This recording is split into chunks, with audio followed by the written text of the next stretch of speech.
کہ الحمدللہ اتنا خوبصورت نظام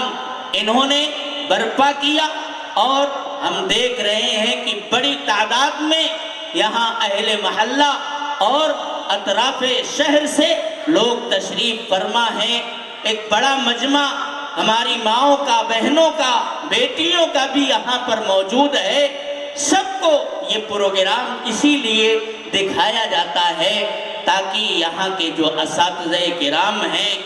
وہ کام کس طرح سے انجام دے رہے ہیں۔ مکتب کے اندر بھیج کر کے ہم نے اپنے بچوں کا وقت تو ضائع نہیں کیا ہے، انہیں دیکھ کر کے یقیناً مسرت اور خوشی حاصل ہوئی ہوگی کہ نہیں، ہم نے اگر حافظ محمد اکبر صاحب اور ان کے دیگر رفقائے کار اساتذہ کرام کے حوالے اپنے بچوں کو کیا ہے تو ماشاءاللہ یہ ہمارے سنگریزوں کو کندن بنانے کا مسلسل کام کر رہے ہیں۔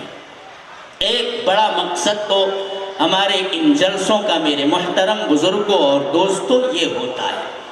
اور اپنے مذہب کے تعلق سے، مذہب اسلام کے تعلق سے، جس مذہب کی شان یہ ہے کہ یہ مذاہب اور ملتوں کے بیچ میں صرف ایک خوشنما اضافہ بن کر کے یا سلسلہ مذاہب کی ایک کڑی بن کر کے اس روئے زمین کے اوپر نہیں اترا ہے، بلکہ یہ ایک انقلاب ہے جو زندگیوں کو جھنجھوڑ کر کے رکھ دیتا ہے، اور اس کی تمام تعلیمات اور اس کی تمام تر ہدایات وہ اس دنیا کے اندر جینے کا سلیقہ دیتی ہیں، اور آخرت کے اندر اللہ تبارک و تعالی کی طرف سے رضا کا پروانہ ملنے کی ضمانت ہم کو یہ مذہب کی تعلیمات عطا کرتی ہیں۔ میرے دوست، یہ صرف ایک اضافہ سمجھ کر کے ہمیں بالکل نہیں اپنے مذہب کے تعلق سے برتاؤ کرنا چاہیے۔ ہم اس دنیا کی رنگینیوں میں اور اس کی مادیت میں الجھ کر کے کہیں آخرت فراموشی کا شکار تو نہیں ہو رہے ہیں، کہیں ہم نے اپنے آپ کو بھولا کر کے، اپنے پروردگار کو بھولا کر کے زندگی جینے کا فیصلہ تو نہیں کر لیا ہے۔ یہ ایک ایک لمحہ، ایک ایک سیکنڈ اور منٹ کے لیے میرے محترم بزرگوں اور دوستوں، ہمارا مذہب اسلام زندگی کے تمام پہلوؤں کے اوپر حاوی رہ کر کے ہمیں تعلیمات اور ہدایات فراہم کرتا ہے۔ جناب محمد الرسول اللہ صلی اللہ علیہ وسلم اس روئے زمین کے اوپر تاجدار مدینہ، فخر موجودات، امام الاولین والآخرین، سید الانبیاء، رحمت للعالمین بن کر کے اس روئے زمین کے اوپر مبعوث کیے گئے، اور اللہ تبارک و تعالی نے قرآن کی شکل میں جو نسخہ کیمیا نبی اکرم صلی اللہ علیہ وسلم کی ذات مبارکہ پر اتارا انسانی اور رہنمائی کے لیے، اس کے مخاطب میرے دوستو آپ دیکھیں گے کوئی خاص طبقہ نہیں ہے کہ آپ نے مزدوروں کو آواز دی ہو، یا صرف کاشتکاروں کو بلایا ہو، یا صرف کارخانے اور مل کے مالکوں کو آپ نے آواز دی ہو۔ قرآن کریم میرے دوستو تمام انسانیت کو ایک ساتھ مخاطب کر کے یہ کہتا ہے، یا ایھا الناس اتقوا ربکم الذی خلقکم والذین من قبلکم لعلکم تتقون۔ اے تمام انسانوں، تمام انسانیت کو قرآن اپنا مخاطب بناتا ہے کہ اس دنیا کو ہمیشہ ہمیش کی جگہ ہر قسمت سمجھنا۔ اللہ تبارک و تعالی نے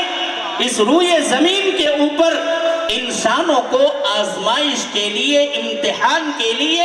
ابتلا کے لیے بھیجا ہے۔ قرآن کہتا ہے تبارک الذی بیدہ الملک وہو علی کل شیء قدیر الذی خلق الموت والحیات لیبلوکم ایکم احسن عملا۔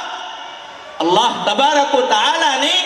موت و حیات کو اپنے قبضے قدرت میں لے رکھا ہے، اور تمہاری حیات میں تمہیں اس روئے زمین کے اوپر پرکھنا چاہتا ہے کہ تم اللہ تبارک و تعالی کی مرضیات اور اس کی نامرضیات کا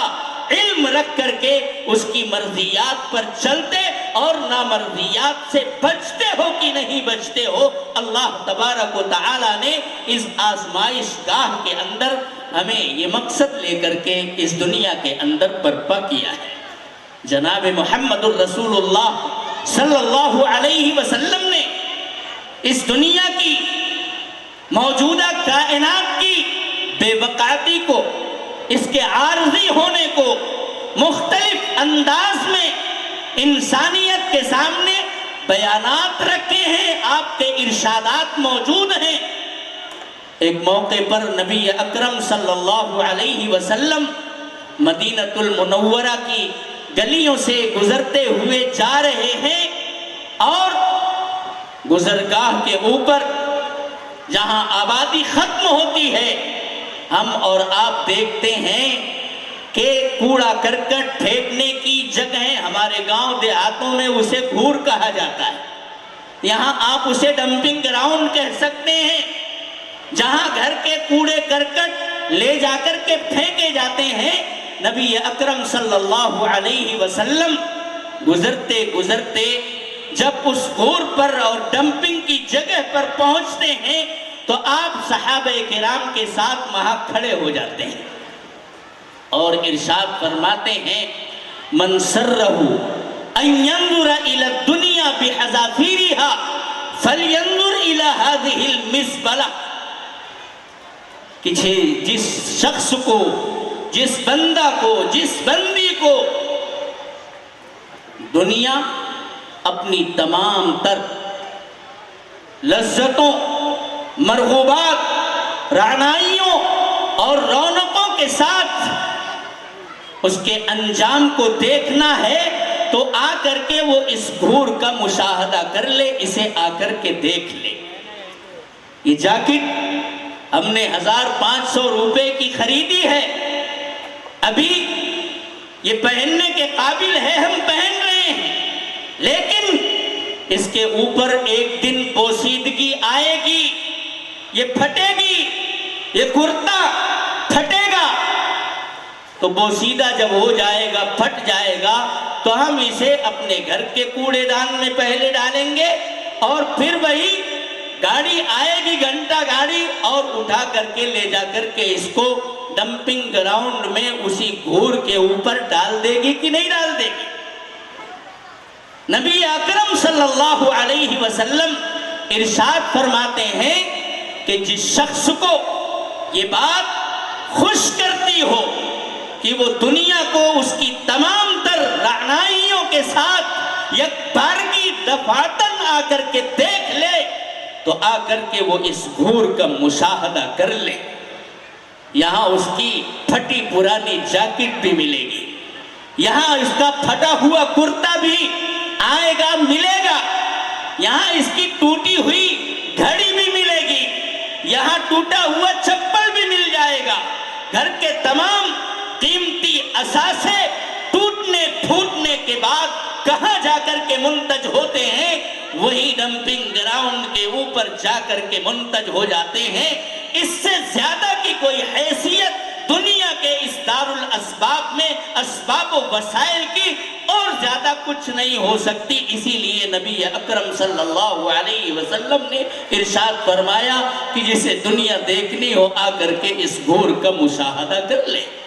اور اس کے بعد آپ علیہ السلام نے ارشاد فرمایا، لو كانت الدنيا تعدل عند الله جناح بعوضة ما سقى كافرا منها شربة، کہ اگر اس دنیا کی قیمت اللہ کی نظر میں ایک مکھی اور مچھر کے پر کے برابر بھی ہوتی، تو جو اللہ تبارک و تعالی کے ساتھ انکار کا، کفر کا معاملہ کرتے ہیں، جو اس کی ایک تائی میں ڈاکے ڈالتے ہیں اور اس کے ساتھ لوگوں کو شریک ٹھہراتے ہیں، شرک کرنے والے ہیں، جو گناہ کبیرہ کے مرتکبین ہیں۔ اللہ تبارک و تعالی ان کفار کو، مشرکین کو، ان طاغیوں کو، ان باغیوں کو اپنی اس کائنات کے اندر ایک گھونٹ پانی کا بھی مستحق نہ بننے دیتا۔ گھٹ گھٹ کر کے مر جاتے، کہہ دیا جاتا کہ جب تمہیں میرا اقرار ہی نہیں ہے، میری وحدانیت کے تم قائل ہی نہیں ہو، مجھ کو معبود تسلیم نہیں کرتے ہو، جبکہ تم جب نطفہ ناپاک تھے، رحم مادر میں قرار میں نے اپنی قدرت کاملہ سے تم کو دیا تھا، اور تہ در تہ اس اندھیر کوٹھری میں 9 مہینے 10 مہینے تک تمہیں پروان چڑھانے کا کام بھی تنہا میں نے کیا تھا۔ کوئی حکومت، کوئی سلطنت رحم مادر کے اندر کار فرما نہیں تھی، اکیلے میں اپنی قدرت سے اس نطفے کو علقہ سے مضغہ، اور اس مضغہ کے اندر ہڈیوں کے پہنانے کا، اس میں جان پہنانے کا، تمہارا نقشہ بنانے کا سارا کاروبار اکیلے میں نے چلایا، اور ایک مدت مدیدہ کے بعد میں نے روئے زمین پر تمہیں آنکھیں کھولنے کا موقع دیا۔ اب پنڈلیوں میں تمہارے طاقت آ گئی تو تم میرا ہی انکار کر رہے ہو۔ قرآن کہتا ہے یا ایھا الانسان ما غرک بربک الکریم، اے انسان تجھے تیرے رب کریم سے آخر کس نے بہکا کر کے ادھر ادھر کر دیا؟ کفر میں، شرک میں، گناہ کبیرہ میں مبتلا ہو گیا، اللہ تبارک و تعالیٰ کے احکام سے روگردانی یہ تیری شناخت بن گئی کیسے آخر؟ جبکہ اللہ نے روئے زمین کے اوپر تجھے بھیجا تھا تو اپنی خلافت کا تجھے خلات سے نواز کر کے جوڑا پہنا کر کے بھیجا تھا۔ وَإِذْ قَالَ رَبُّكَ لِلْمَلَائِكَةِ إِنِّي جَاعِلٌ فِي الْأَرْضِ خَلِيفَةً۔ میرے دوستو، اللہ کی مرضیات کا معلوم کرنا، اس کی نامرضیات سے واقف ہونا، یہ ہر انسان کی ضرورت ہے تاکہ مرضیات کے اوپر چل کر کے وہ جنت کے بہشت بری کے نزدیک ہو سکے، اور نامرضیات سے بچ کر کے جہنم کی کھائی سے اپنے آپ کو دور رکھ سکے۔ یہ ہر انسان کا مسئلہ ہے۔ مرنے کے بعد یہ مرحلہ یقینی طور پر میرے محترم بزرگوں اور دوستوں سامنے آنے والا ہے۔ نبی اکرم صلی اللہ علیہ وسلم نے کئی احادیث کے اندر دنیا کے عارضی، فانی اور میرے دوستو اس کے فنا ہو جانے کے بارے میں ارشادات اسی لیے پیش فرمائے۔ ہمارے ان مکاتب کے اندر، ہمارے ان مدارس کے اندر وہ عقیدہ، وہ دینیات اور ایمانیات کی باتیں ان کے کورے کاغذ کے اوپر فٹ کی جاتی ہیں، نقش بٹھایا جاتا ہے۔ توحید و رسالت کے ٹھپے سے اور مہر سے میرے محترم بزرگوں اور دوستوں ہمارے بچوں کے سینوں کو سرشار رکھنے کی کوشش کی جاتی ہے، تاکہ باطل، طاغوت، شرک اور کفر کی اگر آندیاں بھی آئیں اور ہمارا بچہ کسی بھی میدان میں کھڑا ہو تو اس کے پائے سے بات و استقامت کے اندر میرے دوستو بالکل لرزہ نہ آنے پائے۔ وہ جہاں بھی کھڑا ہو توحید کا علم بردار بن کر کے کھڑا ہو، وہ جہاں بھی کھڑا ہو نبی اکرم صلی اللہ علیہ وسلم کی رسالت کا وفادار بن کر کے کھڑا ہو۔ وہ جس میدان میں، جس کمپنی میں، جس کارخانے میں بھی، جس بازار میں بھی وہ کام کرتا نظر آئے تو اس کے اندر عبدیت، اللہ کی بندگی میرے محترم بزرگوں اور دوستوں پیوست رہنی چاہیے۔ یہ عقیدے ہمارے ان مکاتب کے اندر ہمارے جگر گوشوں کے دلوں کے اوپر بٹھائے جاتے ہیں۔ یہ کوئی معمولی کارنامہ ہے، یہ بہت بڑا کارنامہ ہے جو اہل مکاتب میرے دوستوں انجام دے رہے ہیں۔ نبی اکرم صلی اللہ علیہ وسلم نے جتنی ترغیب اس امت کے لوگوں کو تعلیم کی دی ہے، آپ پڑھ ڈالیے۔ مذاہب کی تاریخ اور ان کے پیشواؤں کی داستانیں اتنی کثیر مقدار میں میرے دوستو، اتنا زیادہ کسی بھی دھرم اور مذہب کے اندر تعلیم اور تدریس کے تعلق سے لوگوں کو، اپنے ماننے والے نمائندوں کو اتنا زیادہ نہیں ابھارا گیا ہے۔ ہمیں یہ بچے بطور امانت اللہ تبارک و تعالی نے دیے ہیں، اور امانت کا حق ادا کرنے کا ہم سب کو پابند عہد کیا ہے۔ کیا ہم قرآن کے اندر سیدنا حضرت یعقوب علیہ السلام کا واقعہ جو پہلے ہی پارے کے اندر اللہ تبارک و تعالی کیا، اسے نہیں پڑھتے؟ ام کنتم شہداء اذ حضر یعقوب الموت اذ قال لبنیہ ما تعبدون من بعدی قالوا نعبد الہک و الہ آبائک ابراہیم و اسماعیل و اسحاق الہ واحدا ونحن لہ مسلمون۔ حضرت یعقوب علیہ السلام جو حضرت یوسف علیہ السلام کے والد محترم ہیں، سورہ یوسف اللہ تبارک و تعالی نے حضرت یعقوب، حضرت یوسف اور ان کے بھائیوں کے قصے کو بڑے ہی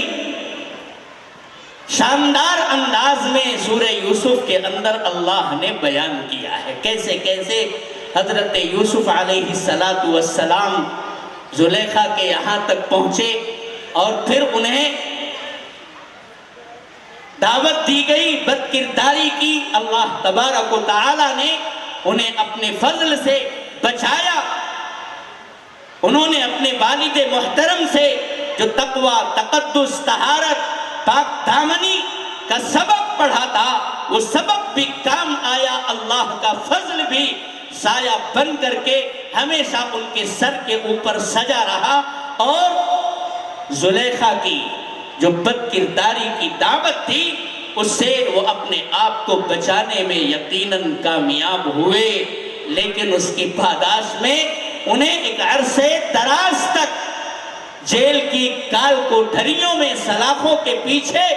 بند رہ کر کے بھی زندگی گزارنی پڑی۔ اے میرے نوجوان ساتھیوں، آج ہم اور آپ گنہگاری کے مواقع کی تلاش میں رہتے ہیں۔ ایک طرف آپ حضرت یوسف علیہ السلام کی داستان پڑھو، عزیز مصر کی خوب رو بیوی جو جوان ہے ابھی، وہ دعوت دے رہی ہے ایک چھریرے جوان حضرت یوسف علیہ السلام کو، لیکن انہوں نے اپنے دامن کو داغدار ہونے سے بچایا کہ نہیں بچایا؟ آج ہمارے بچے موبائل کی اسکرینوں کے اوپر، ہماری بچیاں موبائل کے اندر میرے دوستو کبھی گانا ہے، کبھی باجا ہے، کبھی عریاں تصویریں ہیں، کبھی فحش مناظر ہیں، ان سب کو دیکھ دیکھ کر کے اپنی جوانی کو بھی تباہ کر رہے ہیں، اپنی دنیا کو بھی برباد کر رہے ہیں، اور اپنی آخرت کو بھی تباہی کے دہانے پر لگا رہے ہیں۔ الغرض حضرت یوسف علیہ السلام کے بارے میں یہ چند باتیں میں نے ایسے ہی کہہ دی۔ میں یہ بیان کرنا چاہتا ہوں کہ ہمیں اپنے بچوں کے بارے میں کس طرح سے فکر مند رہنا ہے، اس کے لیے ہمیں یہ آیت پڑھنی چاہیے، بار بار پڑھنی چاہیے۔ قرآن کریم کے تعلق سے جس کی تلاوت اور قراءت ماشاءاللہ ہمارے طلبہ اور طالبات نے بڑے خوبصورت انداز میں پیش کی، ناظرہ قرآن اچھا پڑھا جا رہا ہے، حفظ قرآن کی تعلیم بھی ماشاءاللہ شباب پر ہے، خوب ہو رہی ہے، لیکن یہ سروے بتاتا ہے کہ دنیا کے اندر سب سے زیادہ چھپنے والی، سب سے زیادہ خریدی جانے والی اگر کوئی کتاب ہے تو وہ قرآن کریم ہے، سب سے زیادہ پڑھی جانے والی کتاب قرآن کریم ہے۔ لیکن یہ بھی بہت بڑا المیہ ہے کہ جس مقصد کے لیے قرآن نازل ہوا تھا اس مقصد سے ہم سب ناآشنا آج تک بنے ہوئے ہیں۔ یہ بہت بڑا المیہ ہے کہ سب سے کم سمجھ کر کے اگر کوئی کتاب اس روئے زمین کے اوپر پڑھی جا رہی ہے تو وہ قرآن کریم ہے۔ ہم نے صرف اس کو دکان مکان کے افتتاح کے لیے، ٹونا ٹٹکا بھگانے کے لیے پڑھنے کا معمول بنا لیا ہے۔ قرآن کے الفاظ اگر سیکھ بھی لیے تو پھر موقع بموقع پڑھ لیتے ہیں، حالانکہ قرآن کو تو اللہ تبارک و تعالی نے انسانیت کے لیے آخری دستور حیات بنا کر کے اس روئے زمین کے اوپر اتارا تھا۔ ہمارے دانت کھٹے ہو رہے ہیں، ہم حیران و پریشان ہیں کہ ہماری زبان میں یہ دوسرا آدمی اتنی مہارت ہے۔ قرآن کے ساتھ میرے دوستو ہمارا یہ سلوک ہونا چاہیے تھا۔ ہمارا ہر بچہ، ہر مرد، ہر عورت قرآن کریم کے الفاظ کو بھی اسی انداز میں پڑھنا چاہتا، پڑھنے کی کوشش کرتا جس انداز میں اللہ تبارک و تعالی نے سیدنا جبرائیل علیہ السلام کو دے کر کے اللہ کے رسول پر بھیجا، اور پھر سیدنا جبرائیل نے اللہ کے رسول کو وہ انداز سکھلایا، وہ لب و لہجہ بتلایا، وہ صفات اور مخارج کی رعایت کے ساتھ کس طرح سے پڑھا جائے گا۔ اللہ کے رسول نے صحابہ اور صحابیات کو سکھایا، اور اسی طرح سے تسلسل کے ساتھ قرآن کریم آج تک پڑھا جا رہا ہے۔ آپ دنیا کے کسی بھی گوشے کے اندر جائیں، ان کی بولیاں کچھ بھی ہوں آپسی، لیکن جب قرآن کریم پڑھا جاتا ہے، آپ کسی بھی مسجد کے امام کے پیچھے امریکہ میں جائیں، عربستان میں جائیں، انگلستان میں جائیں، عجم میں جائیں، عرب میں جائیں، میرے دوستو آپ دیکھیں گے قرآن کریم کے پڑھنے کا لب و لہجہ اور انداز میں یکسانیت نظر آتی ہے کہ نہیں نظر آتی ہے۔ لیکن کیا ان چند علماء اور چند ائمہ کے اوپر ہی یہ ساری ذمہ دار؟ نہیں، جب قرآن یہ وہ نسخہ کیمیا ہے جو انسان کو اس روئے زمین پر اللہ کی مرضیات اور نامرضیات سے واقفیت حاصل کرنے کے لیے اتارا گیا تھا، تو ہم سب کی میرے دوستو یہ ضرورت ہے کہ ہم قرآن کو، اس کے الفاظ کو بھی پڑھیں اور اس کے معانی کو بھی پڑھیں، لیکن جہاں الجھن پیدا ہو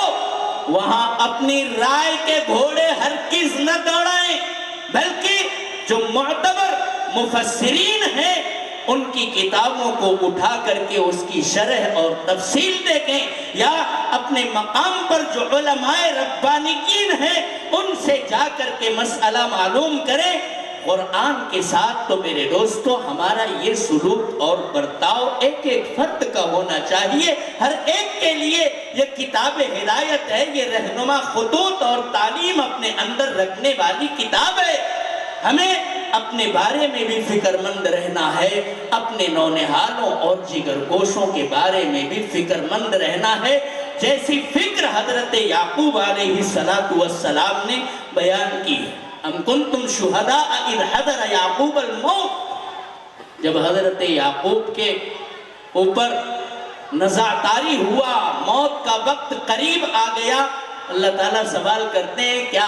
تم وہاں موجود تھے؟ اذ قال لبنیہ ما تعبدون من بعدی، انہوں نے اپنے تمام اولاد و احفاد کو اپنی چارپائی کے پاس بلایا، وہ تو صاحب فراش ہیں، سب کو بلا لیا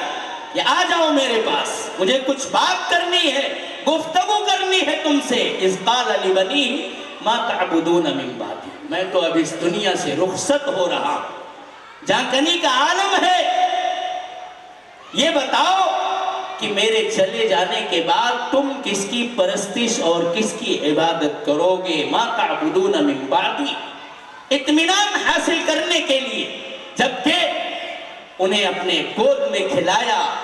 ان کی تعلیم اور تربیت کی۔ ایک پیغمبر میرے محترم بزرگوں اور دوستوں کیسی تعلیم اور تربیت کر سکتا ہے ہم اور آپ اس کا تصور نہیں کر سکتے۔ اس کے باوجود بھی انہیں اپنے بچوں کے بارے میں فکر دامنگیر ہے، وہ نزع کے عالم میں ہیں اور بلا کر کے پوچھ رہے ما تعبدون من بعدی، کیا ہم نے اپنے بچوں کے بارے میں کبھی اس طرح کی فکر مندی کا اظہار میرے دوستوں کیا ہے؟ اپنی زندگی میں تو وہ مطمئن رہے، وہ دیکھ رہے ہیں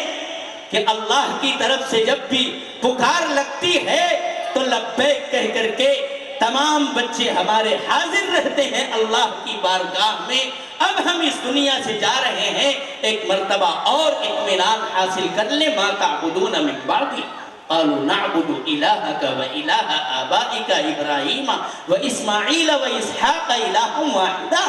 ابا جان آپ بے فکر اس دنیا سے جائیں، ہم اسی پروردگار کی عبادت کے لیے ہمیشہ جھکے رہیں گے، سجدہ ریز رہیں گے، اسی کی مدح و ثنا میں ہم ہمیشہ رطب اللسان رہیں گے۔ آپ کو ہمارے بارے میں بھی فکر مند ہونے کی کوئی ضرورت نہیں ہے۔ میرے دوستو، ایک پیغمبر جب اپنی اولاد کے بارے میں پابند عہد ہے اور وہ اس عہد کا خیال کرتے ہوئے اپنے موت کے وقت میں ان سے بلا کر کے اطمینان لینا چاہتا ہے تو کیا ہم کو اور آپ کو جواب دہی کا احساس نہیں ہونا چاہیے؟ اسی احساس کو ہر زمانے میں بیدار رکھنے کے لیے میرے دوستو مختلف کام کیے گئے ہیں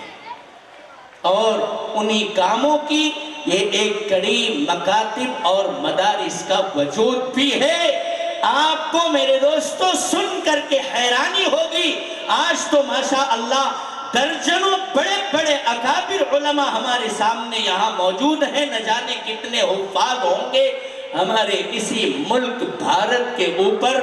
جب انگریزوں نے اپنے جبر و استبداد کا پنجہ مکمل گاڑ دیا تھا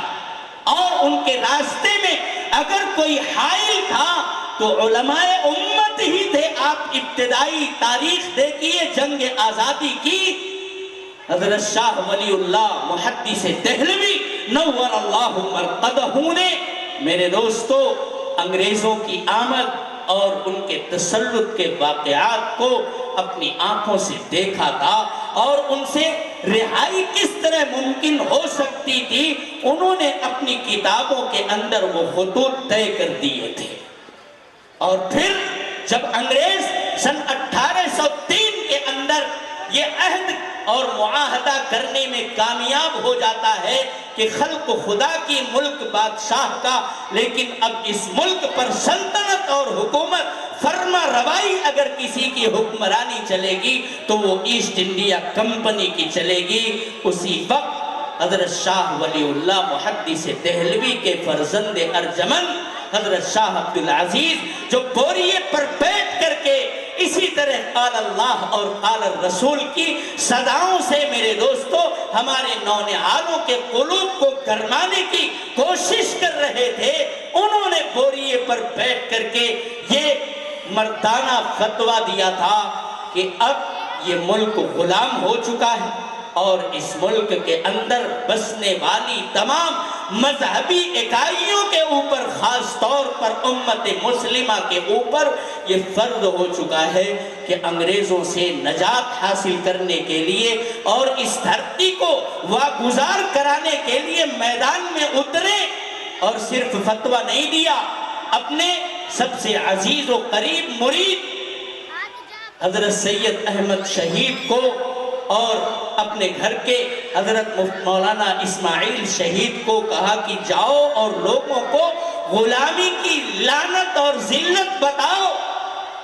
کہ جو لوگ غلام ہو جاتے ہیں وہ اپنے مالک کے چشم و ابرو کے اشارے پر رقص کرتے ہیں، ان کی اپنی کوئی مرضی اب کار فرما نہیں ہوتی ہے، وہ غلام ہو چکے ہوتے ہیں۔ اور جاؤ لوگوں کو بتاؤ کہ آزادی تمہاری سلب ہو گئی، یہ کتنی بڑی دولت اور کتنی بڑی نعمت ہے، اس نعمت کے بارے میں اور غلامی کی ذلت کے بارے میں لوگوں کو بتاؤ۔ چنانچہ ملک کے گوشے گوشے میں دورے کر کے میرے دوستو غلامی کی لعنت اور آزادی کی نعمت سے لوگوں کو روسناش کرانے کا اگر کسی طبقے نے کام کیا ہے تو یہ علماء امت ہیں۔ اور پھر یہی طبقہ اٹھ کر کے کبھی بالا کوٹ کی پہاڑیوں کے دامن میں اپنے خون سے بھارت کی سرزمین کو سرخ کرتا ہے، اور کبھی سرحدی علاقوں میں انگریزوں کا تعاقب کرتے ہوئے جان آفری کے حوالے کرتا ہے، اور کبھی میرے دوستو آپ دیکھیں گے تو شاملی کے میدان میں اپنا سر کٹاتا ہوا نظر آتا ہے۔ انگریز یہ سمجھ گیا کہ جب تک یہ علماء ہیں اس ملک کے اندر، تب تک اس روئے زمین پر ہمارے اس پنجے استبداد کو ثبات اور قرار نہیں مل سکتا ہے۔ ہماری حکومت کو اگر استحکام چاہیے تو علماء کو ختم کرنا پڑے گا۔ چنانچہ ایک ایک کر کے علماء کو تہہ تیغ کیا جانے لگا، پھانسی کے پھندے بنا دیے گئے۔ دہلی سے لے کر کے لاہور کی سڑک کے دونوں کنارے تمام درختوں کے اوپر، اور جو بھی مولوی یا مولوی نما شخص نظر آیا ہاتھی پر بٹھا کر کے میرے دوستو چلاتے تھے ہاتھی کو، پھانسی کا پھندا گردن میں ڈال کر کے ہاتھی کو آگے بڑھا دیتے تھے، اور اس کی لاش تڑپ کر کے جھول کر کے رہ جایا کرتی تھی۔ کبھی توپ کے دہانوں کے اوپر لا تعداد علماء کو کھڑا کر کے توپ کے گولے داغے جاتے تھے، اور چیتھڑے میرے دوستو فضاؤں کے اندر اڑ جاتے تھے۔ یہ کام ہوا ہے ایک ایک کر کے، چن چن کر کے علماء کو اس طرح سے ختم کیا گیا کہ ہماری آبادیوں میں، گاؤں دیہاتوں میں ایک میت ہو جاتی تھی نا، تو لوگ اس میت کو شرعی انداز میں دفن کرنے کا طریقہ نہیں جانتے تھے۔ اس کی تجہیز و تکفین اور تدفین شریعت کی روح سے کیسے ہونا چاہیے یہ معلومات تک نہیں رہتی تھی۔ لوگ اپنے کندھوں کے اوپر میرے دوستو ایک آبادی سے دوسری آبادی، دوسری آبادی سے تیسری آبادی پر ناش کو لے کر کے گھومتے تھے، تاکہ کوئی عالم، کوئی جانکار، کوئی مذہبی نمائندہ مل جائے جس سے معلومات لے کر کے ہم میت کی تجہیز و تکفین اور اسلامی طرز کے مطابق اس کی جنازہ پڑھ کر کے تدفین کر سکیں۔ ایسا میرے دوستو کال پڑ گیا تھا علماء امت کا ہمارے اسی ملک کے اندر۔ یہ ایک الہامی نظام ہے جو اللہ تبارک و تعالی نے ان بچے کھچے علماء اور صوفیاء کرام کے دلوں کے اندر الہام کیا تھا کہ اس ملک کے اندر اگر انگریزوں سے لوہا لینا ہے اور اس دھرتی کو ان سے واگزار کرانا ہے، چھڑانا ہے، اور مذہب اسلام کی نشأت ثانیہ کا کام اس ملک کے اندر کرنا ہے تو مدارس کا قیام عمل میں لاؤ۔ چنانچہ اسی الہام کا نتیجہ سن 1966 میں ام المدارس کی شکل میں دیوبند کی سرزمین کے اوپر میرے دوستو نمودار ہوتا ہے، اور پھر اسی ادارے سے فیض لے کر کے چراغ سے چراغ جلتے ہیں۔ ملک کے چپے چپے میں مدارس کا اور مکاتب کا ایک جال بچھ گیا، جنہوں نے ایک طرف قرآن اور حدیث کی، سنت کی، اسلامی تعلیمات اور ہدایات کی میرے دوستو تعلیم دی، علماء امت پیدا کیے، حفاظ دیے، قرآ دیے، دعات اور مبلغین کی شکل میں جماعتوں کو کھڑا کر دیا، تحریکوں اور تنظیموں کی شکل میں ان کے سربراہان کو میرے دوستو امت کے سامنے لا کر کے کھڑا کیا، اور ہمارا کوئی بچہ اسلامی تعلیم اور مذہبی تربیت سے نہ آشنا نہ رہ جائے۔ میرے دوستو ہر مسجد کے اندر، ہر محلے کے اندر آپ دیکھ رہے ہیں مکتب کا جال بچھا ہوا ہے کہ نہیں بچھا ہوا ہے۔ اگر ہم نہیں سیکھ رہے ہیں یا ہمارے بچے اگر دینی تعلیم سے ناواقف ہیں تو وہ ہماری اپنی کوتاہی ہے، ورنہ اپنی اپنی طاقت اور بساط کے بقدر میرے بہت خوبصورت کی تلاش میں مت جائیے۔ جو آپ کے پاس موجود ہے اسی موجود کے اندر قناعت کیجئے اور پوری دیانت کے ساتھ آپ اس کے ساتھ لگ جائیے. انشاءاللہ یہی سے میرے محترم بزرگوں اور دوستوں دین کے علماء پیدا ہوں گے، دین کے داعی اور مبلغ برپا ہوں گے، اور دین کے جرنیل آپ کو اسی محلے کے اندر ملتے ہوئے نظر آئیں گے. آپ تھوڑے میں قناعت کے ساتھ پوری دیانتداری کے ساتھ اپنے ان علماء کا لحاظ کرتے ہوئے اپنے بچوں کو، اپنے جگر گوشوں کو بھیجیے. انشاءاللہ دین کے تعلق سے روشناس کرانے میں ہمارے یہ علماء کبھی پیچھے نہیں رہے ہیں. آپ بتائیے کہ ہمارا جو میدان ہے، کیا اس میدان میں آپ کو کبھی کوئی کمی محسوس ہوتی ہے؟ رمضان المبارک آنے والا ہے، مساجد کم پڑ جائیں گی، حفاظ کرام ہم ٹیریسوں کے اوپر، کارخانوں کے اندر، آفسوں میں بھیجتے، اتنی بڑی تعداد میں ہم نے امت کے سامنے حفاظ اور قرہ تیار کر دیے ہیں کہ مساجد کم پڑ جاتی ہے. ایک زمانہ وہ تھا 150 سال پہلے، آپ 100 سال پہلے جائیے کہ پوری آبادی میں جنازہ پڑھانے کے لیے لوگ نہیں میسر تھے. کس طرح تجہیز و تکفین اور جنازے کی تدفین ہوگی یہ مسئلہ بتانے والا کوئی نہیں تھا. آج آپ کو اپنے شہر کے اندر سینکڑوں نہیں، 1000 سے اوپر علماء کرام، حفاظ اور قرہ میسر ہیں کہ نہیں میسر ہیں؟ یہ میرے دوستو علماء امت نے اپنا کام کیا ہے. امت کی بھی یہ ذمہ داری بنتی ہے کہ ان علماء کرام کے ساتھ، مدارس کے ساتھ، مکاتب کے ساتھ ہمیشہ معاونت کا، تعاون کا، ہمدردی کا، غمخواری کا برتاؤ کریں. حضور نے فرمایا کن عالما او متعلما او مستمعا او محبا ولا تکن الخامس فتہلک. عالم بننے کا موقع ہے، خود عالم بن جاؤ. نہیں بن سکے ابھی سے سیکھنا شروع کرو. عمر آڑے نہیں آنی چاہیے. پیغمبر کے زمانے میں صحابہ کرام بچے بھی تھے، بوڑھے بھی تھے، جوان بھی تھے، مرد بھی تھے، عورتیں، سب نے آ کر کے آپ کے سامنے زانوئے تلمس تہ کیا، قرآن سیکھا، دینی مسائل کو سیکھا، اور کوئی حجاب میرے دوستو کوئی رکاوٹ پیدا نہیں ہونے دی. کن عالما، موقع ہے خود عالم بنو،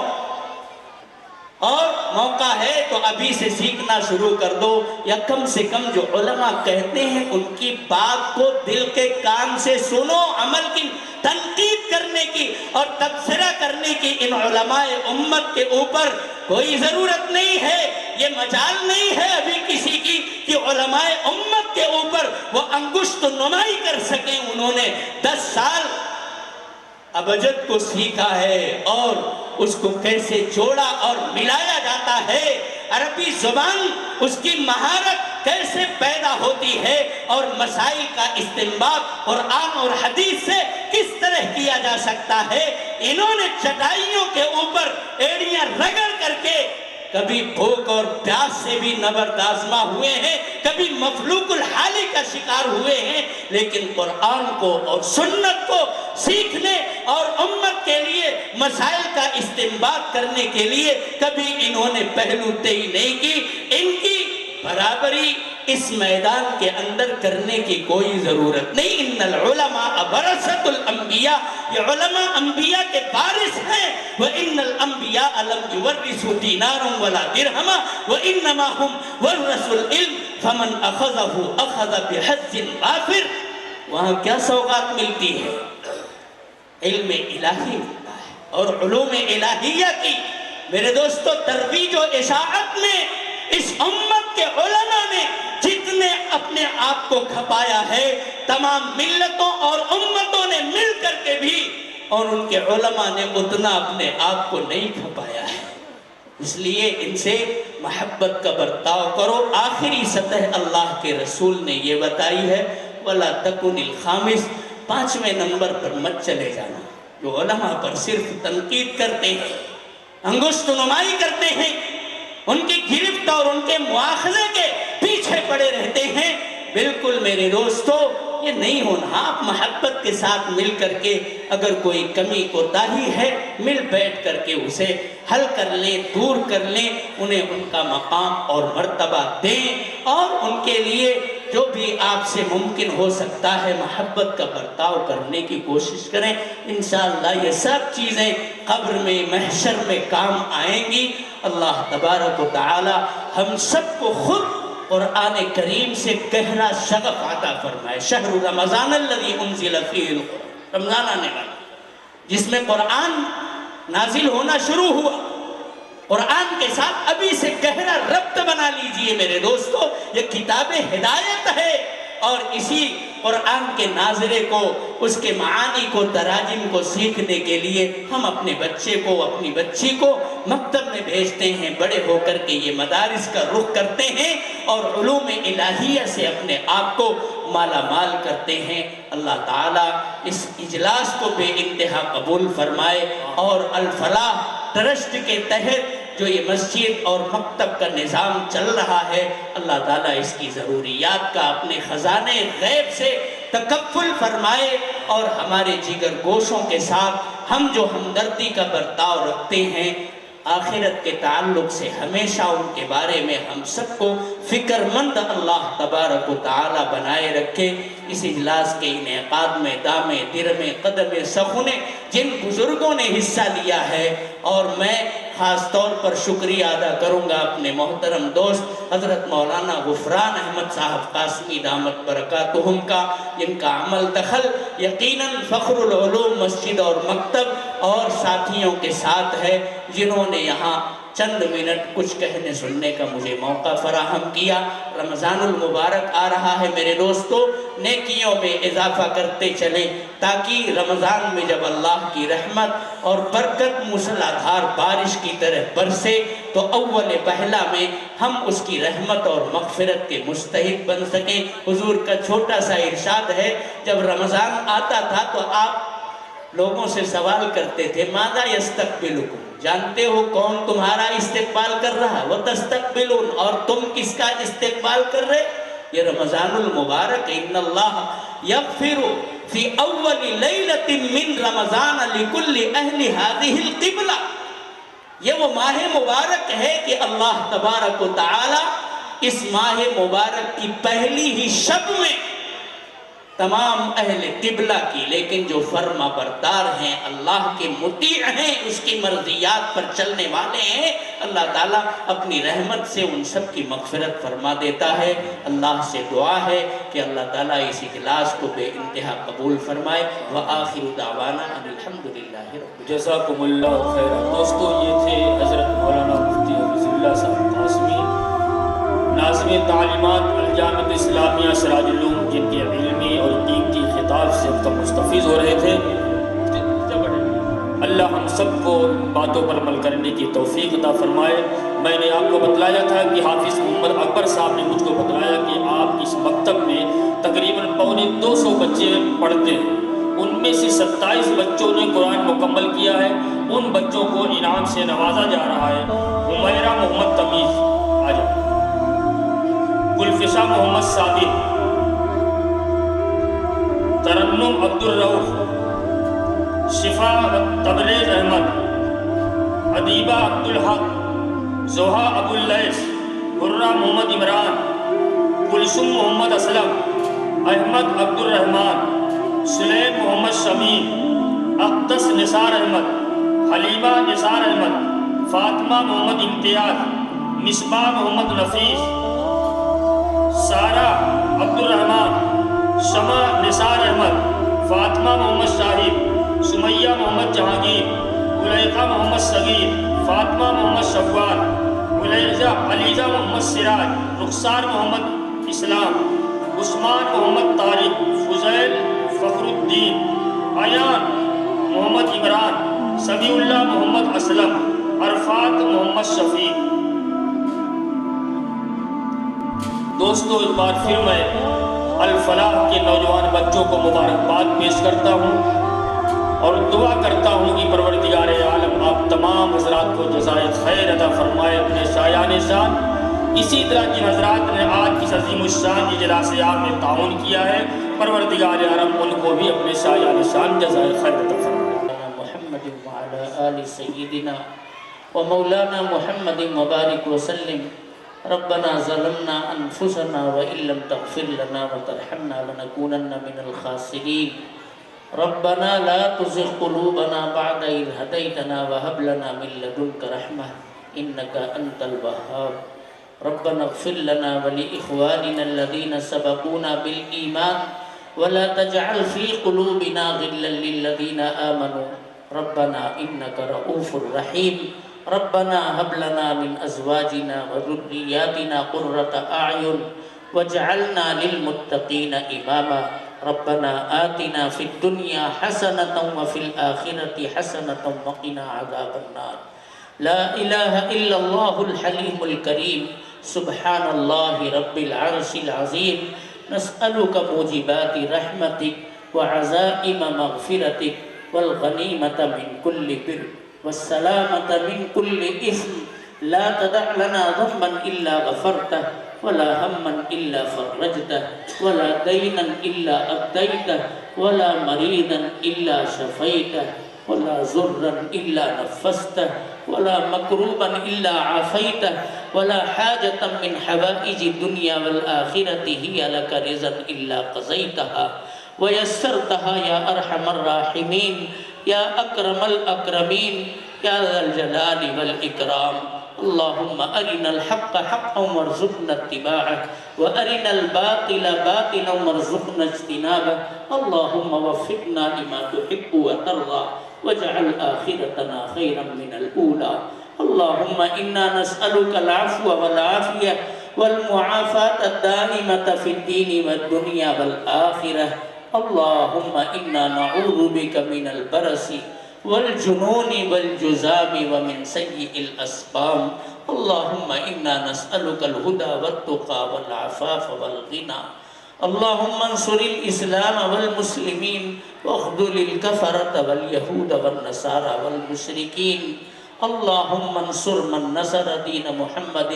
صلى الله عليه وسلم وجعلنا منهم واخذل من خذل دين محمد صلى الله عليه وسلم ولا تجعلنا معهم اے اللہ ہم سب کے گناہوں کو معاف فرما اے اللہ ہماری لغزشوں خطاؤں سے درگزر فرما اے پروردگار عالم ہم نے دن کے اجالے میں رات کے اندھیروں میں جانے میں انجانے میں صغیرہ کبیرہ ہر قسم کے گناہ کھل کر کے بھی کیے ہیں چھپ کر کے بھی کیے ہیں اے اللہ تیرے سامنے فریادی بن کر کے اپنے گناہوں کا اقرار کرتے ہوئے اے اللہ اپنے گناہوں سے مغفرت کی بھیک تجھ سے مانگتے ہیں اے اللہ ہم سب کے گناہوں کو معاف فرما اے اللہ ہم سب کو تیری مرضی کے مطابق زندگی گزارنے کی توفیق عطا فرما اے اللہ رسول اللہ کے اسوہ پر آپ کی سیرت اور سنت کے مطابق اے اللہ چلنے کی زندگی گزارنے کی ہم سب کو توفیق عطا فرما اے اللہ اس مکتب کو بے انتہا قبول فرما اے اللہ الفلاح کمیٹی کے نوجوان ساتھیوں کی خدمات کو قبول فرما اے اللہ اس مکتب کے اندر پڑھانے والے اساتذہ کی خدمات کو قبول فرما اے اللہ پڑھنے والوں کو قبول فرما تعاون کرنے والوں کو قبول فرما محبت کی نگاہ سے اے اللہ دیکھنے والوں کو قبول فرما اے اللہ ہمارے نوجوانوں کے اندر دینی غیرت اور حمیت پیدا فرما ہماری بچیوں میں عفت اور پاک دامنی اے اللہ ان کی سرشت اور فطرت کے اندر پیوست فرما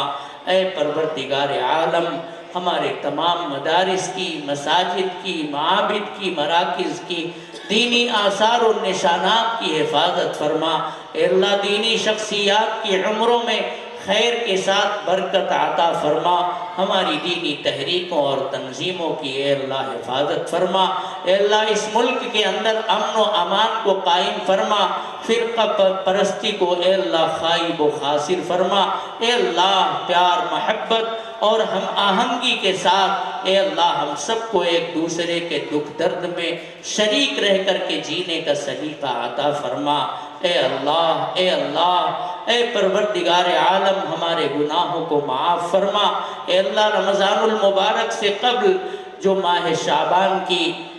راتیں جو دن بچے ہوئے ہیں اے اللہ ان کی خوب خوب قدردانی کی توفیق عطا فرما، اور محض اپنے فضل سے اپنے کرم سے رمضان المبارک کی بابرکت ساعتوں میں اے اللہ ہم سب کو خیر و سلامتی کے ساتھ پہنچا دے۔ اے اللہ، اے پروردگار عالم، ہمارے نوجوانوں کو روزہ رکھنے کی توفیق عطا فرما، تراویح کے پڑھنے کی توفیق عطا فرما، نوافل ذکر اور تلاوت سے اے اللہ سب کو لذت آشنا بنا۔ اے پروردگار عالم، ہم سب کو نیکیوں کی طرف دوڑ کرنے والا بنا، برائیوں سے اے اللہ اپنے فضل سے ہم سب کو بچا لے۔ اے اللہ، اس مکتب کو اور اس مسجد کو اور اس کے تمام کارپردازوں کو اے اللہ بے انتہا قبول فرما۔ اے اللہ، یہاں آنے والے تمام لوگ تیرے سامنے فریادی بن کر کے اے اللہ نہ جانے ان کے دلوں میں کیا کیا جائز